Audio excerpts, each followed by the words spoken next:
اگر الله رفت چی میشه؟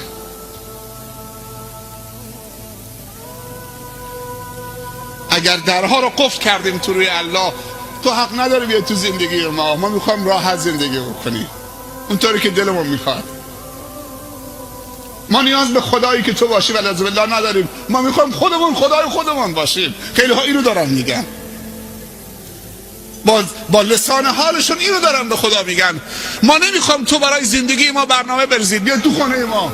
نه، ما میخوایم خود، ما کلاس داریم، ما دانشگاه رفتیم، فوق لیسانس بازرگانی خوندم، فوق لیسانس نمیدونم جامعه شناسی خوندم، کارشناسی ارشد خوندم، فلان خوندم. من رشتم مشاوره است، به همه مشورت میدم، من روانشناسم، من فلانم. امروز اکثرا روانشناسا دارن خودکشی میکنن، همونایی که کلاس مشاوره میذارن. پروفسورها دارن خودکشی میکنن، دکترها دارن سیگار میکشن. دکترایی که میخوان، پزشکایی که میخوان مردم رو نجات بدن، چون خدا تو فنشون و هنرشون نیست، نپذیرفتن، کار دستشونه. اول میگه برو 1 میلیون تومان، 2 میلیون تومان، 5 میلیون تومان به حساب بریز، بعد برو بخواب. اگه گفت ندارم میگه بمیر، من نمیتونم مداوات بکنم. پیامبر صلی الله علیه وسلم هم یک طبیب بود، آیا به کسی گفت بمیر من نمیتونم مداوات بکنم؟ پیامبر به کی گفت که بمیر من نمیتونم مداوات بکنم؟ اول پول، بعد برو به این تخت بخواب. ولی پزشکا این کار دارن میکنن.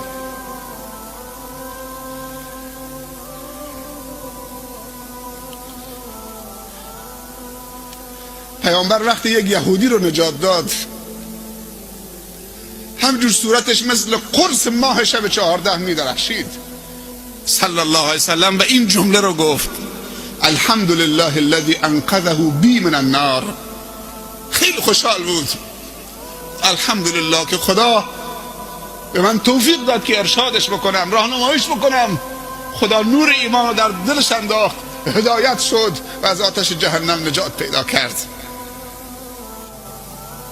آن محمد که احمدش خوانند، نور چشم دو عالمش خوانند، معلمی که درس محبت داد، معلمی که درس ادب داد، درس اخلاق داد، غیر از اون کسی دیگر نبود. نامش هم آرامش بخش بود، نام محمد آرام جانم. سلام ای محمد که چشمه حیاتی، تو ساحل امیدی، تو کشتی نجاتی.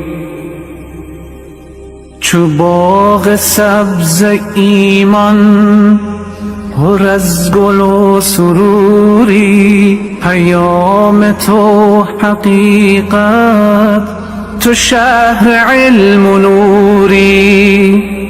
غروب ظلم و جوری، بهار عدل و دادی، فروغ شبهای تار، نوید صبح شادی. تو گوهر یگانه ز گنج کردگاری، تو آخرین نشانه ز راه رستگاری. بر آسمان قلبم نشانده ام تا ابد، ستاره درخشان به یادت ای محمد.